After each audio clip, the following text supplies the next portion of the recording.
Thank you all for coming. I'm here with Congressman Nadler in front of 26 Federal Plaza. We just went in to conduct our constitutional oversight authority of ICE and ICE detention facilities.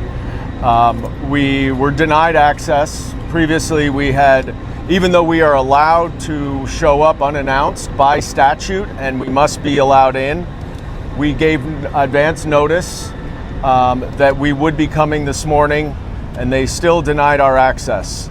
They said that this is not being used this is not a detention facility, even though the statute very clearly says that if we are allowed in if to any facility that is being used to detain or otherwise house aliens. And the deputy, I'll let you go in 1 second. They said the deputy field director said that there are people who have been staying there for 2 nights or more after they have been processed, sleeping on benches and on the floor. We are very concerned about what conditions these immigrants are being held in while this mass deportation scheme is underway. We observed the courtroom before that, where the government is trying to dismiss their cases. These are nonviolent, non-criminal immigrants going through the proper process. The government is trying to dismiss the cases. We observed 2 cases where the respondent, the immigrant, rejected the government's motion to dismiss it and moved ahead with their asylum claim. So they were not arrested by the numerous federal agents in masks who were waiting outside of the courtroom. And those federal agents are not just ICE agents. There were numerous FBI agents. These are people whose responsibility and job duties is to investigate serious crimes. And they're being pulled away from investigating serious crimes so that they can arrest nonviolent, non-criminal immigrants going through the lawful legal process so that they can be deceptively removed in an expedited fashion. And the question is, why can't we go in? What are they hiding? If they're going to treat Controller Lander, if they're going to treat Senator Padilla, if they're going to treat Congresswoman McIver the way that these agents have been treating them, as if it's a police state out in the open in the public, how are they treating immigrants behind closed doors who have to sleep on floors for multiple nights? This is unacceptable. It is unacceptable that they denied our access, and we will be continuing to push for access with the executives at the Department of Homeland Security because they are violating the law. And we will not stop until we get to go in and observe what is going on in these detention centers with these non-criminal, non-violent immigrants going through the process the correct way. And the question for everybody to ask is not only what are they hiding with the masks, but what are they hiding about this facility that they are using to house immigrants for multiple days? Congressman Nadler. We first observed the courtroom where we saw 2 cases, and in both cases the government moved to dismiss the case, and had the government dismissed the case and they walked out, they would have immediately been seized by ICE officers and deported from the country under expedited removal. But these 2 people had apparently been advised, and they objected to dismissing the case, and so court dates were set for some time in the future. Of course, if they had not been advised, that they had they not had an attorney who told them to do that, they would have been deported on the spot. Number 1. Number 2, they told us, the deputy field director told us that the 10th floor was not a detention facility. Yes, people are detained there. Yes, they stay there for 1 or 2 nights or 3 nights, staying, sleeping on the floor on benches. But it's not a detention center. They are detained, but it's not a detention center because they don't choose to define it as a detention center. Well, this is ridiculous. If people are detained there, it's a detention center. And under the statute, have absolute right under section, what was it, 547? 527, to inspect detention centers, a right that was denied to us. And we can only wonder what they are hiding in these detention centers, or in this detention center, that they would deny us our absolute legal right to inspect it. Third of all, ICE agents and FBI agents were wearing masks. No identifying feature, just the word ICE or the word FBI on their accoutrements. What are they hiding? If normally you assume a police officer, an FBI person, has an identification. If he misbehaves, you can complain about him. You can file a report. But these people are wearing masks and are totally unidentified. And the question is why? The question is why. It's completely improper. And again, one has to assume they're hiding something, or they're hiding misbehavior, because otherwise, why would they be wearing masks and denying their identities? We'll take some questions. What recourse is there now? Would you sue? Like, what can you do now that you've been denied? Well, I'm on the Homeland Security Committee. Oh, sorry. I'm on the Homeland Security Committee, which has direct oversight authority of the Department of Homeland Security. And I am going to go back to our committee. I'm going to speak to the Republicans. I am going to ask them to make a joint request that the Department of Homeland Security and Secretary Noem direct this office to allow us to inspect it under this authority, because it is being used to house illegal immigrants, which is what the law requires. We don't know. The answer is that we will start by escalating it up through the top. The nice gentleman from the ERO here was given orders from above him not to allow us in. He did not have the authority to do it, so we will continue to go up the chain, and we will get answers as to why, first of all, the Secretary and the Department of Homeland Security so improperly interprets this law to prevent us from doing our constitutional oversight. And two, if the Republicans do not agree to join us in this request, why they are complicit in helping this administration violate the law. I want to point out that these immigrants who are held there may be legal immigrants. They may be documented. We don't know. We don't know whether they're documented or undocumented because we're not permitted to see it. So these may be legal immigrants. We have seen that ICE deported legal immigrants and deported American citizens. And just to interject really quickly, folks who are showing up to come to this building are showing up to immigration court. They're showing up to actually fight for their cases, to do the steps that they have been told to do. So regardless of their status in this moment, they are following the process. They are working to abide by the laws and abide by the process set by the U.S. government. And let's be clear about one thing. Asylum is a lawful pathway to immigrate to the United States.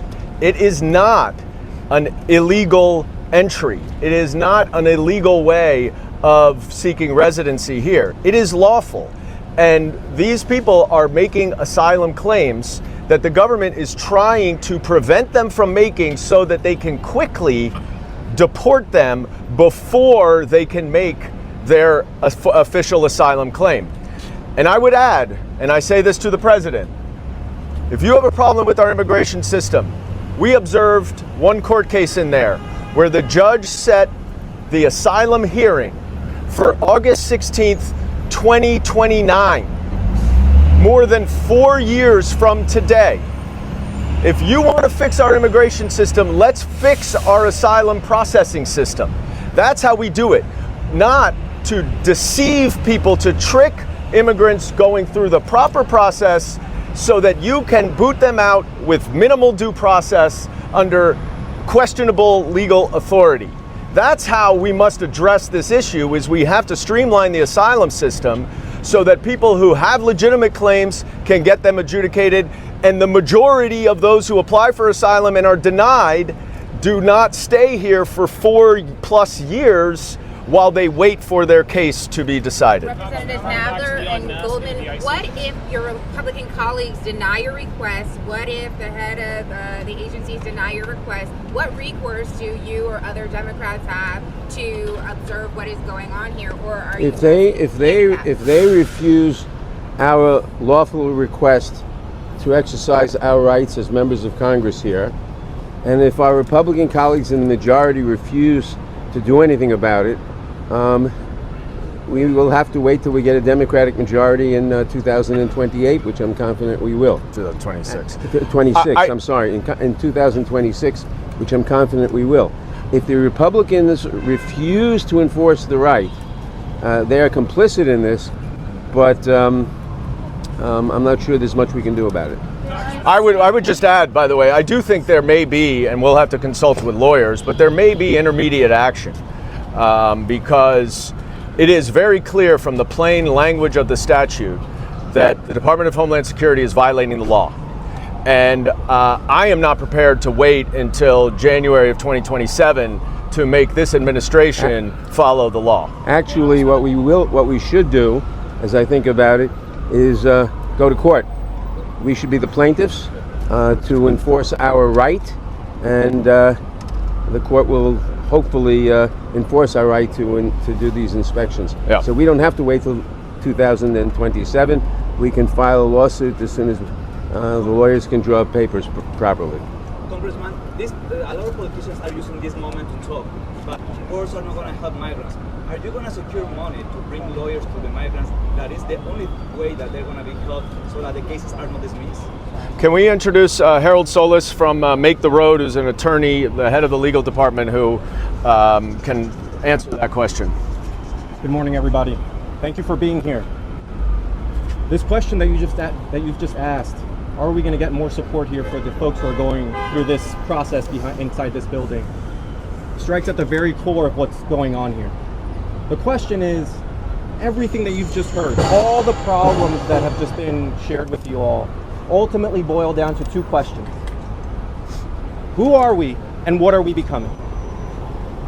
Since when did we allow, since when did we concede, since when did we accept a scenario where people are showing up to court and are suddenly being tricked, quickly arrested, detained, and rendered disconnected from the world that they knew without any semblance of due process? The lack of lawyers, the lack of an ability to be heard, the lack of notice. You don't have to be a lawyer to understand that these are basic principles that we all share. All those principles are being eroded in real time. It's been weeks since this campaign has started where people are suddenly being detained while attending their immigration court hearings. It's been weeks since folks have been shipped off to places like Texas and Louisiana without any process, without any ability to seek legal recourse, because oftentimes they are unable to even communicate with their loved ones. We're grateful for the congressmen for being here, both of them, and to help us shed some light on what's going on here, and not just here, but across the country. There are some conservatives who say visits like yours and Landers yesterday are political stunts. What do you say to that? They are not political stunts. They are attempts to exercise congressional oversight to see what's going on, to see that the federal officers are behaving properly, to see that the immigrants are getting the proper legal rights observed. That's the purpose of these visits. I would add, the reason for constitutional duty to conduct oversight is to bring transparency about what any administration is doing as it relates to the execution of the laws and their duties. All we are trying to do is shed some light by using our authority to tell the American public what is going on behind those closed doors. That's our obligation, and that's simply what we're trying to do. That's why we have oversight authority. And that begs the question as to why are they not allowing us simply to observe what's going on? What is going on behind those closed doors that they are so afraid of us to see? What are they hiding? Of the masking of the ICE agents, DHS says that violence against ICE agents is up 400%. Are you not concerned about their safety, their families? Of course we are concerned about their safety and their families, but I guarantee you that our presence will not increase, the two congressmen's presence will not increase violence against ICE agents.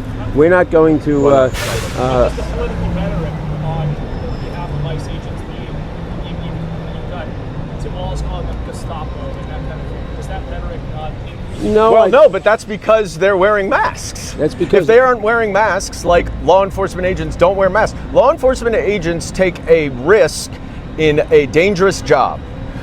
These are nonviolent civil cases of immigration. These are not violent criminals. These are not arrests, criminal arrests. And those are far more dangerous, and those people who they're arresting are far more dangerous. And they don't wear masks when they do those arrests.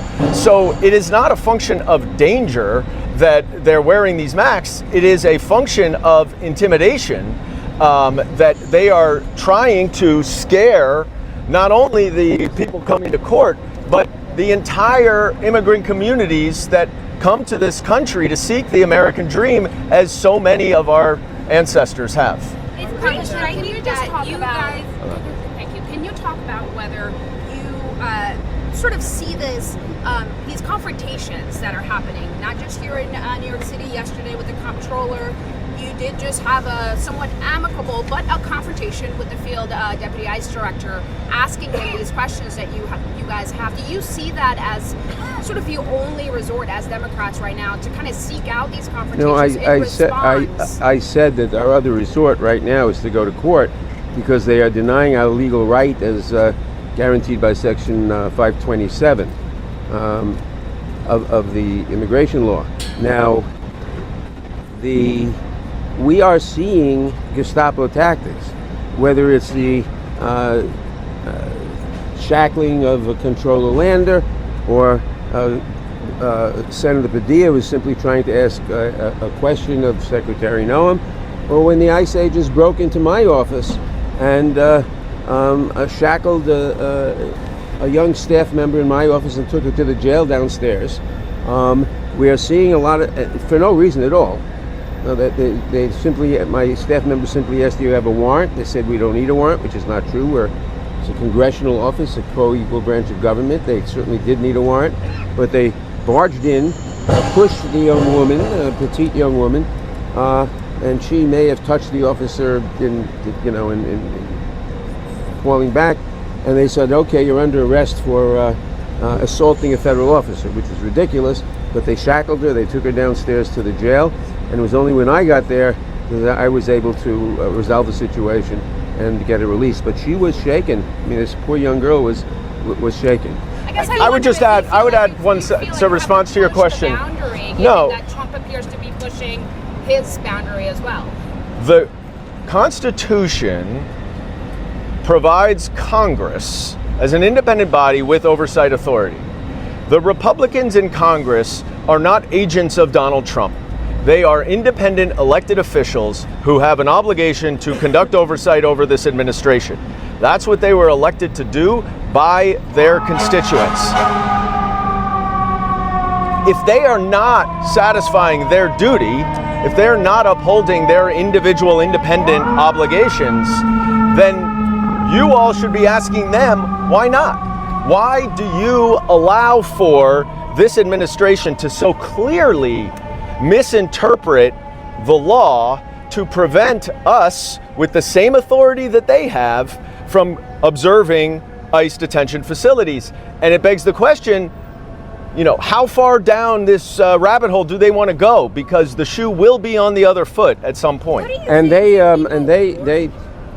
have the duty that Congressman Goldman was describing, but they're acting in effect as agents of the administration. What do you say to people who are really disenchanted with the Democratic Party, who feel like Democrats are not standing up? You said initially when I asked you, what is your next course of action, that you'll wait until you have a majority in Congress, and then, you know, Congressman Goldman said, well, we can go to court, and it just I said like, we can go to court. Yes, after Congressman Goldman said that. And it seems like there is really no forward thinking, because we've all seen what has been happening here and around the country and the way ICE agents have been treating elected officials. And it seems like nobody is really thinking ahead. Okay, are we consulting with attorneys? Are we looking at our next step? It just seems disingenuous. We are certainly consulting with attorneys. We are holding demonstrations. You saw the 5 million person march the other day. We've been demonstrating. I've demonstrated outside the Department of Justice office in Washington, and we are doing what we can in Congress. We're doing everything possible that we can do. We do not have a majority in either house that limits what we can do, but we are doing everything possible. And of course, people are very frustrated because they don't see results. But results are very difficult to get when you have a terrible administration and a terrible Congress that acts as an agent of the administration. But we're laying the foundations. How can you say that Americans should wait for the Democratic majority when the Democratic Party's approval ratings have been down? Just to be clear, I did not say that. And the Democratic Party's approval ratings are down, I think, because a lot of people think we ought to be doing more, not because they don't like what we're doing. They don't see what we are doing, because a lot of it is just not seen. But and we have no intention of waiting for the next Congress. We're doing things now. Congressman Goldman and I are here today. We're going to court shortly. This is not 2 years from now. Other than a lawsuit or waiting 2 years, what can Americans expect in the immediate? Look, we get this question a lot, and it's a fair question, and we understand the frustration. We feel the frustration. That's why we are continuing to escalate our efforts to get to the bottom of this and to get this administration to follow the law. We are here today. We made an advanced request, even though we do not have to under the law. They denied our request based on what we just learned is a blatant misinterpretation of the law. So now we will go back, we will go to Washington, we will bring this to our Republican colleagues who are in the majority and who have subpoena power, let's not forget. So the question is a legitimate question, it should be asked of us, but it must also be asked of Republicans. Why do they not care that this administration is violating the law? All right, thank you. Thank you.